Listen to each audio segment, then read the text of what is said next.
Going into the 2010 midterms, South Carolinians didn't expect their Senate seat to be that, well, important in the grand scheme of things.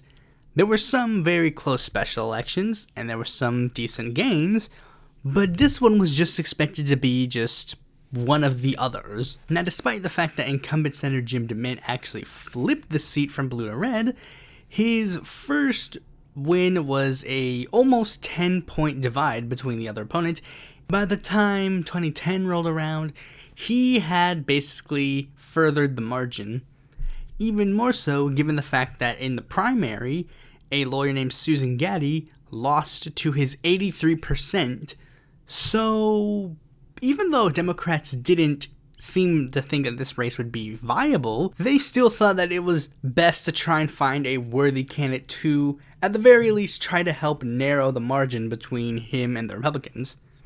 Two notable people decided to seek the nomination of the Democratic Party: Army veteran Alvin Green and Charleston County Councilman Vic Rahl.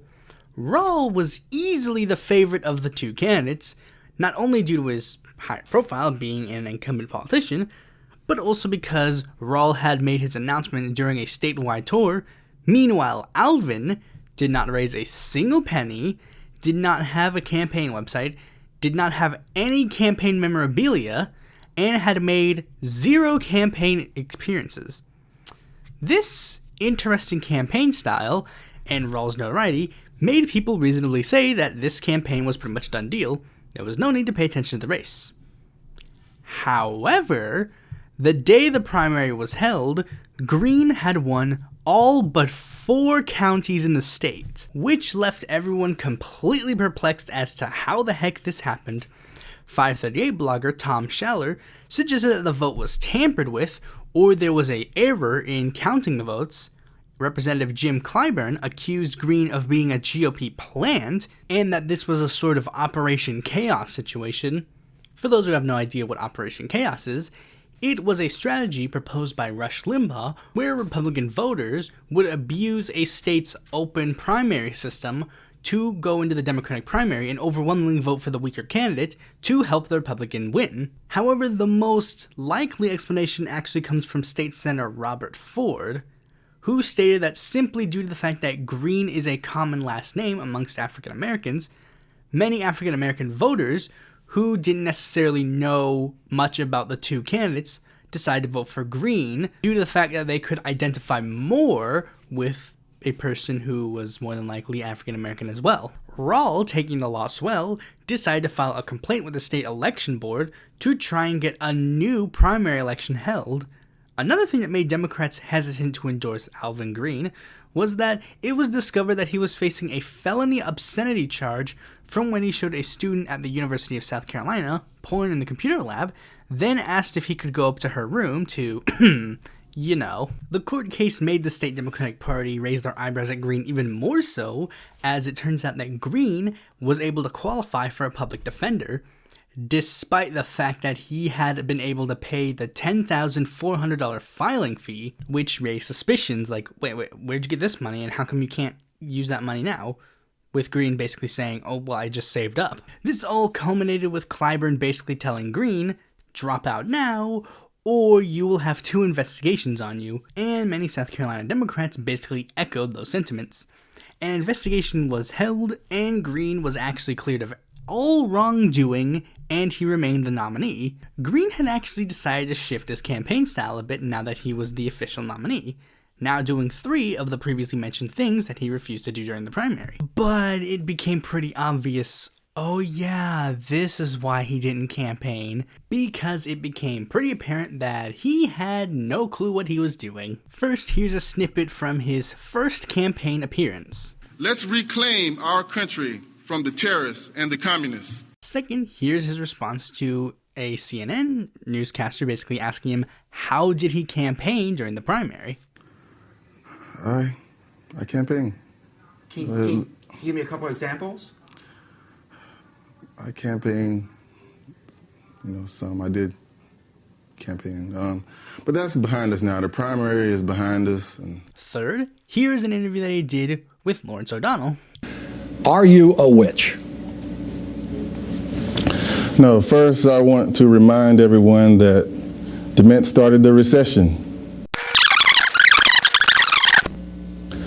DeMint started the recession. Now, I know people tell you, no matter what the question is, just do your talking points and all that sort of stuff. But seriously, Alvin, your nickname, Turtle, where did that come from? No.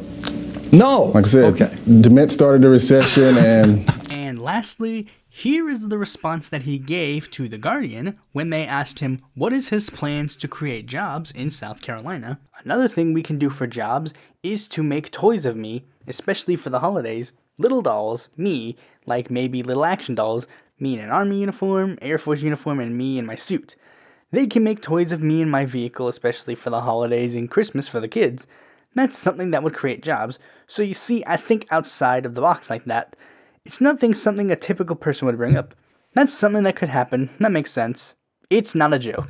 Statements like those did not necessarily make all of the prior BS go away, so many state and nationwide Democrats basically decided to snub Alvin Green altogether. While not officially, distancing themselves from Green, they still made it abundantly clear they would not be supporting him. However, this left a huge problem, because there were a lot of down-the-ballot Democrats that they still wanted to turn out to vote, so they couldn't just say, hey everybody, don't vote in the election, because those down-the-ballot races probably needed their votes a lot.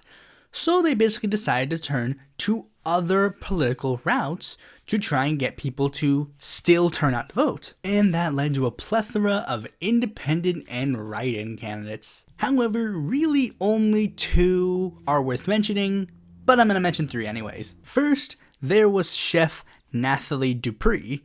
Dupree was basically running as not really necessarily to push an agenda, but rather just to call out Jim DeMint, basically saying he's been spending all of his time campaigning outside of the state, and that she would try to cook his goose, and she would even work with the other South Carolina Senator Lindsey Graham to bring home the bacon. If you wanted a more serious write-in bid, your best bet was to support Reverend Maisie Ferguson. She was the favorite amongst the Democratic establishment, even earning Jim Clyburn's endorsement, which was basically just another snub to Green. Speaking of Green, if you wanted to support Green, but not Green, your best bet was to support the only other candidate that would be on the ballot in that election, environmental activist Tom Clements of the Green Party. You see, many in the media were actually somewhat attracted to Clements now, because Clements had very actively campaigned ever since the beginning of the race, so they basically decided give him some coverage. That coverage, in turn, helped his candidacy grow even more so, to the point where one of the polls that actually included him showed him beating Green, and he fundraised a heavy amount during the election. Though to be fair, Alvin Green was still not fundraising, so maybe that was why. Clements even earned the endorsement of the South Carolina affiliate of the AFL-CIO and the National Sierra Club, listing him right next to basically every single Democrat running at the time. However, when the race ended up concluding, the numbers basically were what you'd expect. DeMint won very easily, Green got a pretty distant second, and Clements a not so necessarily distant third. Now, while at a first glance this race seemed to just be a normal novelty, this race actually did have some interesting developments later, each revolving around the 3 major players. First, we'll start off with DeMint. DeMint would not end up serving his full term, and would instead become the chair of the Heritage Foundation. After resigning, this would lead into a special election which would seat future Senator Tim Scott. Second, we'll talk about the South Carolina Green Party. You see, this race had actually helped grow the South Carolina Green Party into a somewhat viable force in the state, even having it so that the Green Party had to form a coalition with the Democratic Party to try and stop Tim Scott from getting reelected. It of course didn't work, but it showed that it did help the Greens, at least in the short term. Speaking of, whatever did happen to our beloved Senate candidate Alvin Green, well, you see, Green didn't want to retire from politics completely.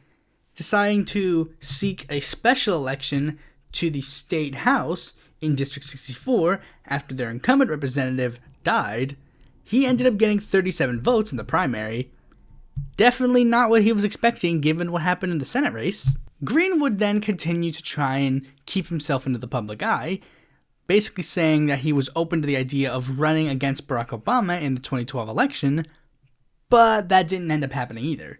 And then he ended up just fading into obscurity. So yeah, that is the 2010 South Carolina Senate race.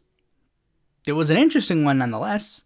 If you're interested in more strange races like this, give me an idea in the comments below. I'm interested to see what other people might think is an interesting development. Thanks for watching this video. Be sure to like, comment, subscribe, and click that bell to be notified when a future video of mine comes out. And if you're interested in more content from me, you can go to my website, follow me on Twitter, join my Discord, check out my articles on the Independent Political Report, or consider supporting me on Patreon.